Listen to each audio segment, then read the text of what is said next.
Welcome back to me weekly yarns. Well, what are we getting done this week? Well, we're getting lots of little bits done. We've ordered some parts, we're waiting for parts, we're waiting for tools. But in the meantime, earlier in the week, Deb comes out the house. She says, "Barry, you got a letter." She had a big smile on her face. I says, "All right, okay." She says, "From Australia." And I says, "From Australia?" "Aye, from Australia. Not Western Australia, not Perth, where my brother lives. It's from Eastern Australia, from the East Coast, Bundaberg. And it is some Bundy Bears stickers from Lance McGaskill, Bundy Bear Shed, Bundaberg West. Is that old Australia? So he sent us some stickers. And what we're going to do, what we've done, we're putting one up on my toolbox over there. I did film that in an earlier one, but we had a bit of a disaster. So we're doing the yarn again because we had a little bit of a disaster, so we're having to reshoot. So that's why it's already up there. I did film putting it up there. And a nice little note there would say, "Good day, Barry. Please find enclosed stickers from Lance. Many thanks, Judy." Thank you very much, Judy. Thank you very much, Lance. Very much appreciated, mate. As I say, we'll go and pride a place in my garage, and we'll get them up. I'm going to get one up here as well on my black box. So, what else are we getting done this week? Do you know I'm always saying, don't throw things away till your tractor's back together and everything's complete. Well, I've got two really good examples of why we shouldn't be throwing things away and why we need to keep a hold of bits and pieces to reference them, or might even just save your life a little bit. Number one, you'll see my fuel sender's missing from here. Well, when I took my fuel sender out of there, it basically was the disc with the variable resistor on the back. There was no arm, there was no wire. The float was bobbing about inside the tank. Took it all off, didn't even bother cleaning it. Got it off with nuts and washers, popped everything down into a bag, and at the time I had, see them blue coal bins up there? I had a big yellow one of them up there, and I just put all my junky parts into that bin. And 2-3 months ago, I went up to the farm out the way because it was getting full. So I just took it up to the farm, put it in my shed out the way. Come to put this back together the other day, and we're doing a video separately on the fuel, getting the fuel up and getting this running. This is going to run pretty soon. And my tractor's leaning like that because A, because of the garage floor, but B, because the front wheels is higher than the back wheels by an inch or so. So the tractor's leaning back. So in my mind, I'm thinking, we'll pop a bit of diesel in the tank, push it through. It won't matter that this hole's open because it's leaning back. Any diesel comes through the return line is going to drop away from the face. Not going to matter, is it, for 2-3 minutes that this is going to run? So we're bleeding as Betty the Blackbird. She come back the other day. Betty, she's come back for the winter. Listen to her. Listen to her shouting on there, giving somebody wrong. So we started bleeding this through the other day. Got the filters done up. It came up the return pipe through here and started leaking out of here. So I was thinking to myself, right, we'll make a plate. We'll pop a plate on here just to cover that up. Listen to her. Wait a minute. Where is she? Where are you? Wait a minute, come here, Betty. What's the matter with you? What? What? I put you some worms down there. I have. Go on, I've put you some worms down. What's the matter? Somebody upset you this morning? Huh? Say hello to YouTube. What, darling? Huh? I've put you some fresh worms out. Right, we've got to get on. We've got to get the job done. YouTube, me viewers are waiting for us. That's better. She's gone quiet there because she's found a little tub of worms that I put out for her. Yes, anyway. So, back to this. Back to a bit of reality, yeah? It was either make a plate or get a sender. So I started looking for senders because I thought, well, you've got to get one at some point. Might as well look now for a one. Side mounted senders, side mounted senders are incredibly rare. They're like hen's teeth, if you'd like to say. Top mounted ones, you get many of them, different types, between 20 and 40 quid for a one. Side mounted ones kind of get for love nor money. So I'm thinking to myself, right, what did I do with the plate?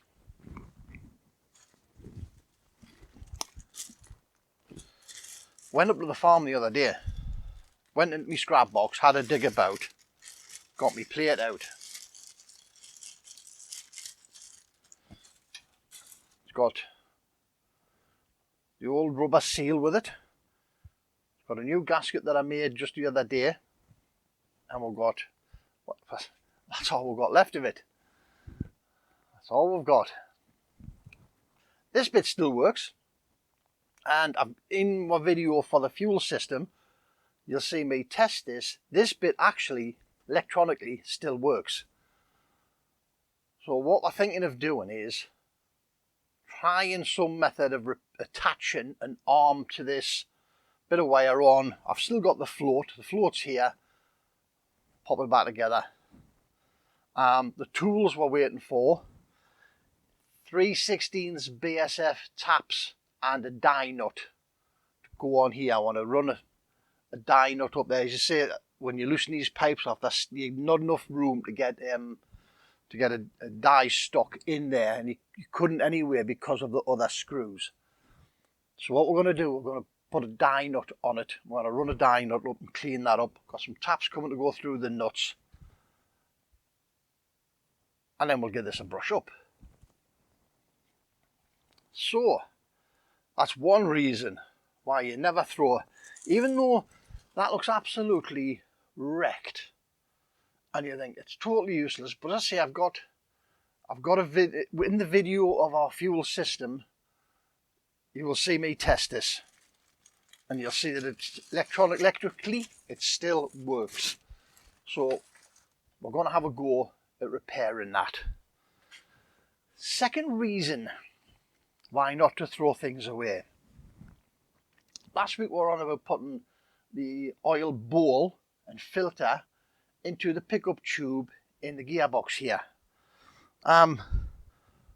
Through the week we were doing that. We had my gasket made and everything. We got it all greased up. Brand new filter. Brand new filter. Made in Turkey. Right? Instead of China. Made in Turkey. When I put the filter in, filter wouldn't reach. Wouldn't even reach the pickup tube. Now on the nose of the pickup tube is, what's this? This is a quarter bolt. Let's have a look. Maybe 5/16, maybe a little 5/16 bolt. Comes up from where the oil filter sits underneath the gearbox. So, put the filter up, wouldn't reach. Looked at the snout on the pickup tube and it had like a bit of a swan neck in it. Went away and looked at some drones. There wasn't any swan neck on the drone, so we took the pickup tube out, heated it up, flattened that all out. Now, if you remember, that's the front and the back that's now had to be reshaped on that, because the back was all caved in and now the front was misshaped. Now, I don't know how you do that when that's inside a casting, but it is what it is. So straightened the snout of that pickup tube out, popped it back in. The filter, the neck on the filter would just get to the opening on the suction tube. Wouldn't enter, wouldn't go in at all. Two reasons it wouldn't go in. One was the O-ring was far too big on it. When you pushed it up, the neck just deformed the O-ring out in a loop on one side. So it wasn't ever going to go in. So I had to change the O-ring out, put a smaller O-ring in, then a thinner O-ring but the same diameter. The next thing was the head of the bolt keeping the snout in position. The head of the bolt was too thick. At this point, I'm thinking to myself, we haven't done a comparison of filters here. And again, right, don't throw anything away till it's finished. I still got the old filter. I've just thrown out the diesel filters. These are new diesel filters I put on just the other day. Still got the old oil filter for the gearbox. Went up, measured the neck on the filter of the old filter, 1.1/8. Measured the neck on this one, 7/8. Quarter of an inch difference. So I took the bolt out of the snout. I've ground half the head off the bolt, popped it back in. Now the filter goes in and it stays in position, and it's got the support as well of the strainer underneath it. So the bowl's on, the filter's in, the suction tube's back in place, everything's hunky-dory at the back end. So that's just, these things are sent to trials, aren't they? But it just shows you, doesn't it, that if you'd thrown the old filter away, you'd never ever have been able to do that comparison between the two necks. And you would never have thought, you would have thought that was a standard for producing these filters too. Well, obviously somebody has reduced that standard by 1/4 of an inch. I don't know, maybe it was a one-off filter. If anybody's got these hydraulic filters in a box at home, quickly whip one out and measure the length of the neck from the top plate up to the end of the neck. And just pop in the comments, please. Let's know what lengths you've got and what make of filters, or whose makes of filters that you have. Because I'll not be buying them anymore. I'm not going to buy these anymore. Even if I've got to go up to like the local tractor people, because they're probably standard filters. And I'll take a ruler with us and I'll be measuring the neck off what I pay for it. I tell you. Technology. Wonderful thing, isn't it? I'm supposed to get a live feed from the camera to the phone so I can see what the camera's seeing. So I can see if I'm in the frame, see if me big fat ugly head's in the frame. But speaking of technology, over the last few weeks, in an attempt to upgrade your experience when you come to the channel, we've upgraded to a GoPro. I borrowed this GoPro off my son. It's a GoPro Hero 5. I know that's relatively old technology in the scheme of things, but it works beautifully at times. As I say, it does transmit a live preview. It does transmit a live preview to my phone, so I can control it from my phone supposedly. But we've been having some issues with audio, with cameras, and for some reason, I don't know if it's because all of this is brown and all of this is black, that we're starting to lose the light in here.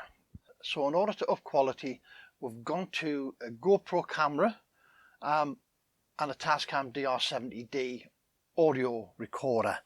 We're busy testing these things out today to see what happens. As I say, we've already recorded this yarn once this week. The video footage we got pretty well done. The audio was just crap. Apparently I hadn't noticed, but my microphone had turned upside down, and with these being cardioid, they only like noise coming from one direction. They don't pick up noise, or they pick up very little noise from the back. And for some reason, when it turned upside down, every time I moved my arm, you could hear my t-shirt moving. So it was the quality was just atrocious. So as I say, what else we're getting done? As you see, we've got the fuel system on. We're getting it bled through. We've got diesel at this point. I haven't got diesel at this point yet because by the time I got it to here, it started leaking here. So we're going to put this right. And what we've been doing, because I'm in my garage, it's not like having a workshop where you can just throw a load of sawdust on the floor or a load of granules to soak up the oil spillage. I've been pumping it through and solving 1 leak at a time. So we've been going from the tank down to the lift pump all the way around. We've been solving all our problems. So that's took up quite a bit of our time this week. As I say, we're waiting for tools. Once the tools come, we'll crack on, we'll get it done. Battery leads are here now. Battery clamps the battery clamps turned up. I ordered the battery clamp type with a tube on the end, so you bare your wire and you solder it and put it in and tighten the screws down. I ordered that specific type. The guy sent us one with flat clamps on, that as soon as you bend the wire, it pulls the wire straight out the clamp. So they went straight back. Nipped in Ashton, local car shop. Those guys in my local car shop had the tube type, got that. So the leads are all ready now. I need to put a little crocodile clamp on the front of my little homemade remote starter, and then we're ready to go. We're going to have a whiz. The gearbox lid's going to go on, because if this fires up, no, I'll say that again, when this fires up, that shaft at the back will be open and exposed. And I need that covered. I want that covered so there cannot be any little incidents of stuff getting dragged into that and causing problems for Saturday, tomorrow. We're going up to Brunton Airfield, out beside Criston Bank in Northumberland. There is a vintage tractor show on up there. I think there's something like 600 exhibitions up there, 600 different entries. There's also an auction on of bits and bobs and tools. So we might be able to pick up some little bits and pieces, you never know. But might pick up one next project, mightn't we? Might have an opportunity, depending upon the prices of things. And depends on where Deb, she might have sneaked away for a cup of coffee at the time. We'll see. But that's Saturday. So I'm going to take your cameras. We'll have some footage of bits and pieces for you, possibly sometime next week, assuming that all the technology works. But I will be taking the GoPro, my phone, and another phone, and a battery pack. So hopefully we'll get enough footage to make a decent video for you guys through the week. I had a little bit of a technical issue there. For whatever reason, the phone stopped speaking to the camera turned itself off. That's what happens in it. I've had these issues before with GoPros, and I know other people have, where they've done a session like this, they get to the end and the GoPro hasn't recorded it for whatever reason. Anyways, right. Let me take you for a very quick walk around. We'll see what we'll be getting done this week. And it will be a quick walk around because the diesel, took most of the week up. So here we go, quick walk around. That's your pickup tube. You can see here on the end where I've had to heat it up and straighten it. This is the retaining bolt where I've had to, underneath, I've had to take off about half the width of the head in order to get the filter in. As you can see, I don't know if you can see, can you? You can see just past that tube underneath it on the side there, we've actually got the filter in place, filter housings on the outside. I greased the gasket on that because I know fine well it might have to come off again.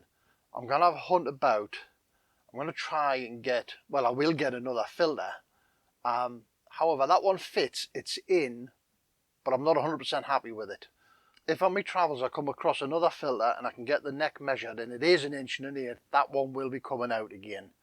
But again, It's a serviceable item, so you don't want to be sticking it in, do you? As you can see, we've got the tank on, got all our pipes in. My fuel pump there, you can see I've got a bit of blue paper stuck underneath it, just testing for leaks. That'll stay on there for a good another week yet. But we had problems with the input side of that, wouldn't seal up. We had problems with the rubber washer between the glass bowl and the body of the pump as well. Wouldn't seal up. But it looks like it's got it now. Right then, that's about it for this week. As I say, most of our week's been took up trying to seal leaks. The input side on that lift pump, we got it tight, and I didn't want to go any tighter because it felt as if it had nipped up, but it just kept leaking a couple of drops maybe every 10-15 minutes. But you don't want any leakage, do you? You don't want, because if this is, once it's complete, if this is going to stand for a couple of weeks in a shed somewhere, you don't want to go in and find a puddle of diesel on the floor or your frame's covered in diesel. You want it sealed properly. So we'll mess on, we'll get the leaks solved, we'll get it all put right. Hopefully, I keep saying this, don't I? Hopefully this week we get this running. So there's still no coolant in this. There's no hose clips on it yet. Hopefully this weekend we might be able to find, and I want the double wire ones. Hopefully we might find those this weekend up at Brunton Airfield at the tractor show. We'll see. Right. Well, that's it for this week, Leon. If you like it, please give us a thumbs up. Tell your mates about it. The channel still continues to grow steadily, which we're over the moon at. Thank you very much for all of your support, all you guys and girls out there.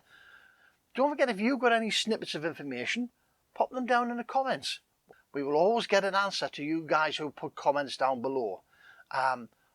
All useful, constructive criticisms are always welcome. If anybody's got any technical advice they can give us about audio camera work, please do so. I did message Matt through the week, and I got an email back very quickly. Matt from Pacific Northwest Hillbilly. He's got a channel, and at the minute, the videos that I'm busy watching is he's busy rebuilding a Caterpillar D4D.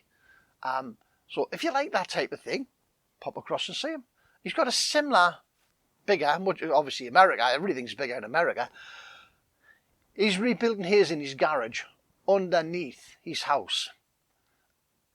And he's got probably the same light restrictions that I've got, but he's filled his garage with light because he's got more space to be able to do so.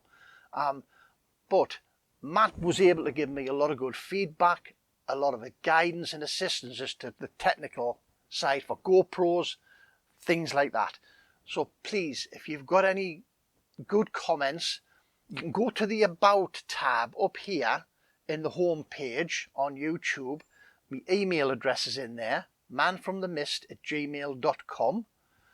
Drop us an email, if you want to pop a line in the comment, whatever. Get in touch with us, let us know. Hopefully we can work together to improve the quality of both the audio and the visual side of this for you guys. Right, well, as I say, that's it. Thank you very much. But remember, don't overthink it. It's only nuts and bolts. See you in the next one. Take care. Bye now.